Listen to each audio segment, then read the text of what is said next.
Salut à tous et à toutes et bienvenue dans cette toute nouvelle vidéo. Aujourd'hui je vais vous raconter l'histoire de la rencontre entre Cassian Andor et K2 Aso. Tout se déroule dans le comics Cassian K2 Aso Special sorti en 2017, scénarisé par Dwan Swardensky et dessiné par Fernando Blanco. L'histoire débute avec Cassian qui doit se rendre sur la planète Wekako pour trouver des protocoles de sécurité impériaux dans une carcasse de croiseur. Pour cela, il est accompagné de Cartas et Rismor, deux rebelles spécialisés dans la récupération d'informations impériales. Celles-ci sont décrites comme peu bavardes par Cassian car elles ont une particularité. Elles ont la capacité de modifier la composition chimique de l'air pour communiquer. En gros, elles parlent en produisant des odeurs. Et je pense bien que c'est la première fois qu'on voit apparaître cette race ou ce concept dans Star Wars. Arrivé sur la planète, Cassian est surpris par le nombre d'impériaux sur place. Il savait qu'une occupation avait lieu, mais pas à cette échelle. Il décide tout de même de poursuivre sa mission malgré le danger. Lui et ses deux équipières s'infiltrent par les égouts pour trouver la carcasse du vaisseau impérial. Ils finissent par le trouver et les deux espionnes se mettent à ratisser le vaisseau en quête d'informations. Mais malheureusement, l'opération se fait interrompre par un signal d'alarme. Les rebelles ont été repérés et sont recherchés par les impériaux. Nos rebelles tentent de prendre la fuite discrètement, mais un droïde d'unité KX repère Cassian et lui ordonne de s'arrêter. Il s'agit, comme vous l'avez deviné, de K2 Aso, quand il n'avait pas encore été reprogrammé pour servir les rebelles. Cassian fait mine d'obtempérer pour prendre à revers le droïde.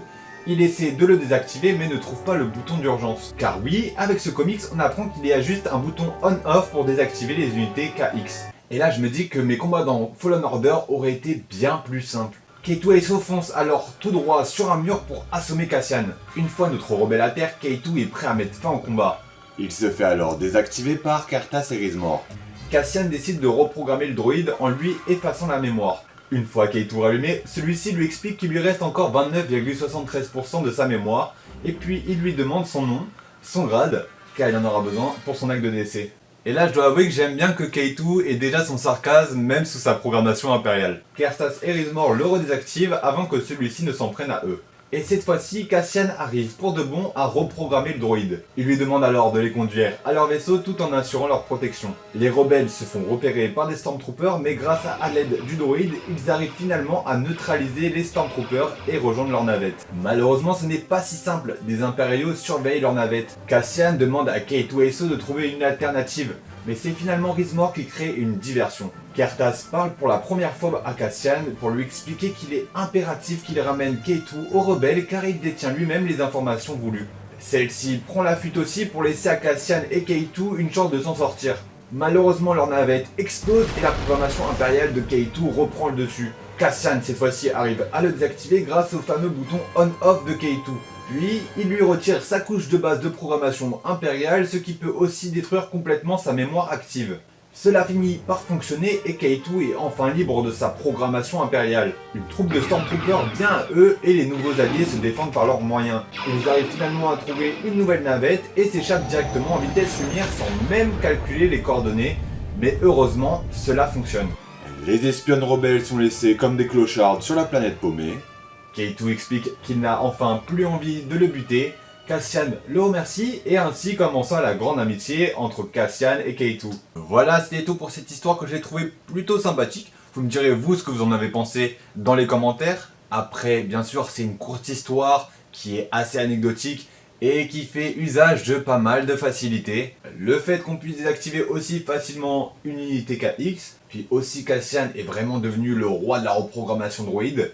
Mais bon, à voir si c'est une facette du perso qu'on retrouvera dans la série. Le fait aussi qu'on apprend au dernier moment que, en fait, K2 a les informations nécessaires, c'est vraiment trop simple. Puis aussi, les deux espionnes rebelles avaient un concept plutôt intéressant, mais qui sert clairement à rien dans l'histoire, donc un peu osef. Après, franchement, les dessins sont assez cool, et je trouve ça assez marrant que le dessinateur ait pris ses Black Series Stormtroopers pour référence. En tout cas, j'imagine parce que ça ressemble beaucoup. Je trouve que pas mal de dialogues sont assez drôles, K2 reste vraiment fidèle à lui-même et ça fonctionne plutôt bien.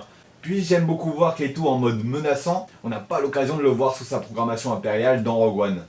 Après, est-ce que cette histoire va être redcon? Je me dis que c'est fort probable avec la série Andor qui arrive. Mais après, je pense que ce n'est pas non plus un gros problème vu que ce comics reste assez anecdotique. N'hésitez pas vous à me dire ce que vous pensez de ce possible retcon.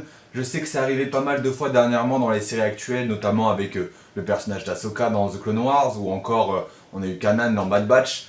Moi, c'est pas quelque chose qui me dérange plus que ça, tant que ça reste à peu près similairement la même chose. On peut réussir à reconstruire les événements et à se faire son propre puzzle. Puis pour moi, Star Wars, c'est une mythologie. Donc voilà, j'arrive à m'y faire dans mon, on va dire, dans mon propre canon à moi. Après, je sais que ça peut en déranger certains, donc n'hésitez pas à me dire ce que vous pensez par rapport à ça. Si vous voulez vous procurer cette histoire en France, moi je l'ai lu dans Star Wars hors série numéro 4 chez Panini Comics, les mensuels.